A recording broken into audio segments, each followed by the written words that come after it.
Guys, magandang gabi. Ngayon tayo naka-upload na ulit sa mag-video. Meron tayo linagang baka, oh. Guys, baka to, ha. Hindi tayo mag-upload ng pic sa baka talaga to. Init. Shout out dyan sa lahat ng mga followers ko at saka sa viewers buong mundo.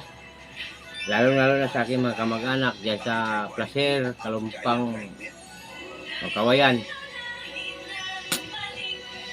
Parisa natin baho ni Kulas. So may sabaw din na konti.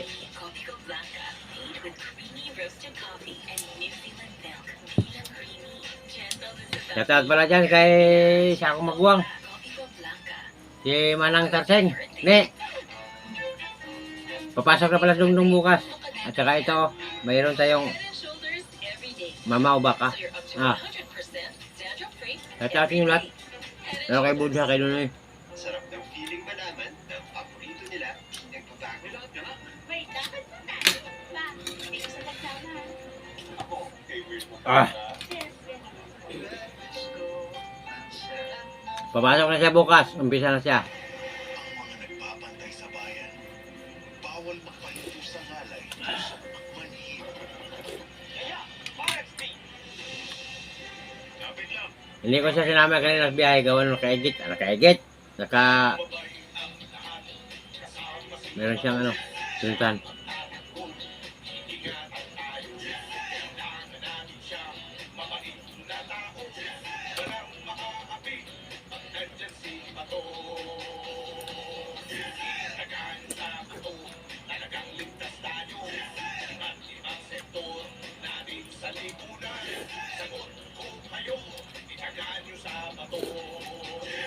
Ay.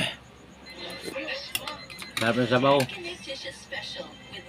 Pero sabi nila, masama daw sa kalusugan pag panay-panay kasi ito daw magpapatay yung ginagawa ng babara sa ugat ng puso mo, yung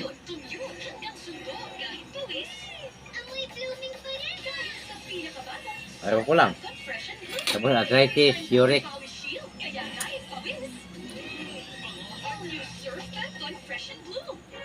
Meron ka bang dawagat gagawin? Meron naman. Sweet. Sino? Kilala ka ba? Para sa sweet bonding moments, enjoy the refreshing sweet flavors of San Miguel flavored beer. Apple, lemon, and lychee with just the right beer buzz. The one that got away ko? Sinclair, you're the one that got away with the last apple. Akin yun eh. Nah. Sarap ng sabaw.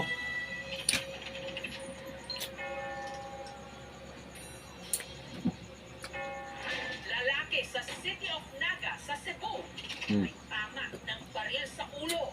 Kaya, Pero himalang nakaligtas dahil ang bala hindi tumagos sa kanyang bungo. Hindi ko siguro na ano, talaga simutan niya sa Pero no, naadyo ko may anting-anting, paparamihay lang ko ng malaba. sino ang may gawa nito sa kanya. Bago ang pangyayaring yon, ay dumating sa bahay ni na Arnold na hinahanap siya. Gracias! Gracias! Mga alagad pala ng NBI o ng National Bureau of Investigation. Si Arnold kasi napaulat na pinagsamantalahan ang 16 anyos niyang anak-anakan na itago natin sa pangalang Bea. According to her statement, since 14 pa siya, inaalay na siya ng stepfather niya. Ako kay Spek nga akong umagad nga tarong di pagka si father salig na sa akin. Hindi ko alam kung gano'n ba yung ugali niya. Nung nalaman ito ni Alex, agad silang lumapit sa NBI. Sinalang yung victim for examination. It was found out na what she was telling was true. Receive kami ng information na yung stepfather is umuwi sa bahay nila. Pinuntahan kagad namin yung area. Pero si Arnold, tumakas. Katulong siya na i-arrest siya. Yeses! Yeses! Nahanap namin sa mga bush area, wala talaga. Sunod na lang nilang nabalitaan na si Arnold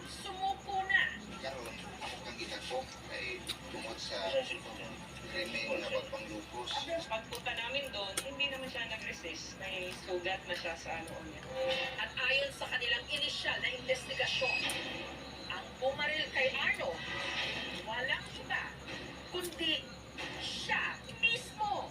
Na guilty, ginawa niya. May letter siya na sinusulat sa ko. Sabi niya, kala ko mamatay ako. Hindi pa pala kagustuhan ng Diyos na magbuhay pa ako para mag-surrender. That will form part of our evidence. Pero bakit nga ba hindi tumagos sa ulo ni Arnold ang bala?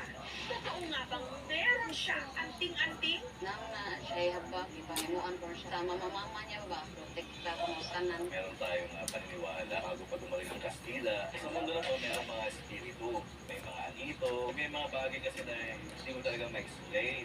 Pero iba ang punto de vista ng siyensya. Kasi diniin niya yung baril sa loob niya. Kaya ang velocity ng bala hindi naka-travel na. Kaya hindi tumagos. And it is a 22 caliber. Kaya lumabas ang tatuwing. Puro sunog sa balat. Pero maliit lang yung sugat dito.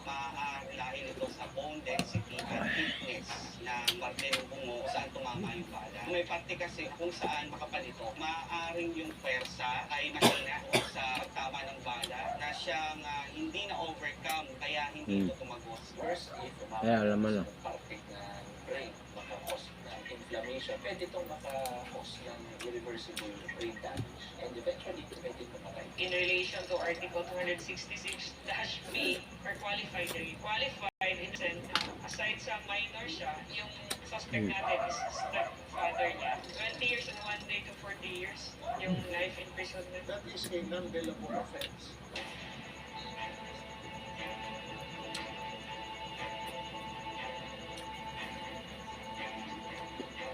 Ako po kasi gusto mungkin alam kasi ng pangarap mungkin para sa pamilya namin. Nasisisi daw siya. Sinusulso daw siya ng demonyo. Hindi sapat yung sorry mo sa ginagawa mo sa pamangkin ko. Kainin mo lang yan hanggang mamatay ka. Na bakit ginagawa mo? Bata pa dyan. Wala kay espiritu sa akin. Hindi na ako ang magpasaylo nito. Sa imong ibuhat akong ako.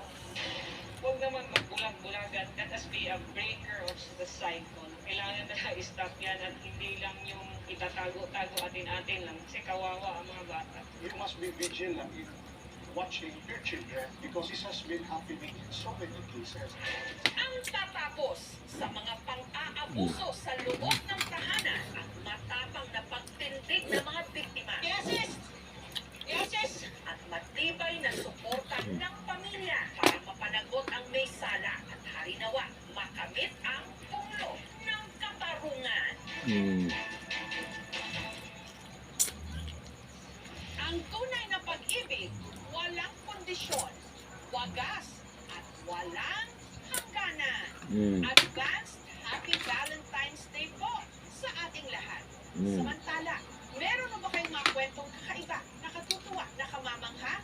I-KMJS na yan! Ipadala lamang po ang inyong story suggestions, kalakip ang mga video at litrato sa aming Facebook fanpage. Hanggang sa susunod na linggo po, para sa isa na naman nakakuluhang kwentuhan. Ako inyong kapuso mo, Jessica Soho. Ang programang ito ay rated SPG.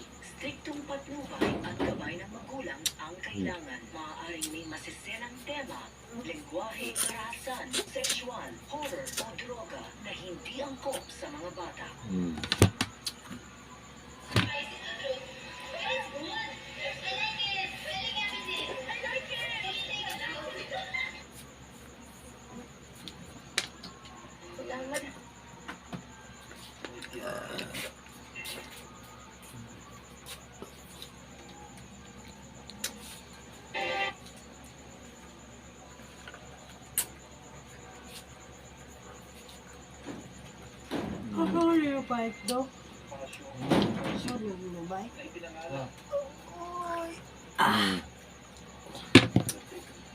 Siling na mga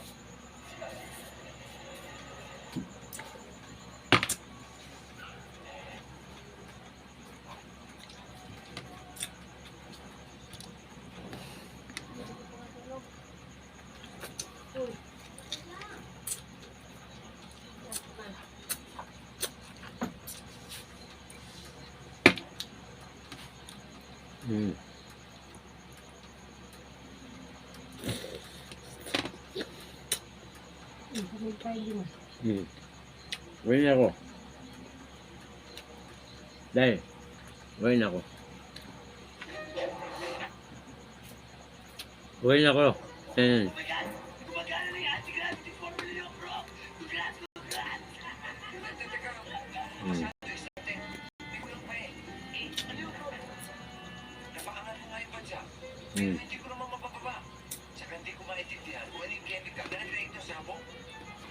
Baka naman may mali pa doon sa configuration niyo, bro. Correct. At yun ang assignment. Try to solve it, okay? Okay, bro. Okay. Ako ba na dyan? Tingnan natin kung kaya na itong weight ko. Oh, Jeboy! Baka di ka kayanin yan! Bro! Kaya-kaya ang weight ko! Para sa skateboard lang Guys, ako. kung ito na ang last oh. Hindi ka maraming salamat.